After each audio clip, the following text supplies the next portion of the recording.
السلام عليكم ورحمة الله تعالى وبركاته. أنا شاب جزائري ملي خلقت في الجزائر هدية وأنا حاير، ما فهمتش وعلاه كلمة الحق ولا تعيب، وعلاش اللي يقول كلمة حق ولا يطالب بحقوقه المشروعة ولا يقولوا له انت لا لوا خرج على القانون.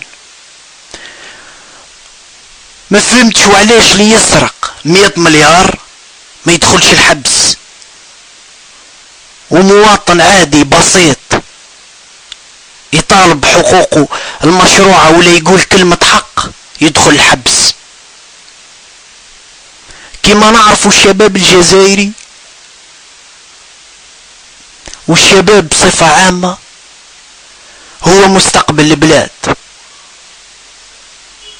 واحنا قاعدين نشوفوا باللي الدولة هي اللي تحطم في الشباب. كيف حابين البلاد تتطور؟ ما فهمتش. البارح السلطات الجزائرية اعتقلت شاب جزائري يعيطوا له طارق معمري، هذا الاسم تاعو الكامل. حسب معرفتي انا بهذا هذا الشخص يدير فيديوهات يصورهم ويبعثهم في انترنت عادي، يحكي في الفيديو تاعو على الواقع تاعنا، وفي نفس الوقت يستنكر هذا الواقع ويطالب بحقوق مشروعة من بينها العمل، وفي نفس الوقت هو مقاطع الانتخابات، وده حقه المشروع انه يقاطع الانتخابات.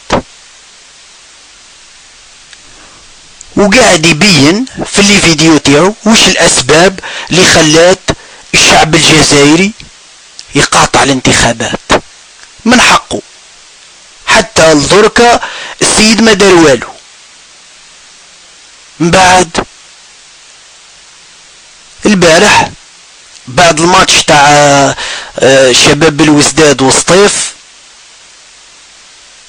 هو مروح مع اصحابه، جات طوموبيل خرجوا منها ناس ملتمين، هزوه تحت التهديد بالسلاح، هزوه في طوموبيل تابعة للسلطات الجزائرية، وده كل حسب شهادة واحد من صحابه اللي كانوا معاه.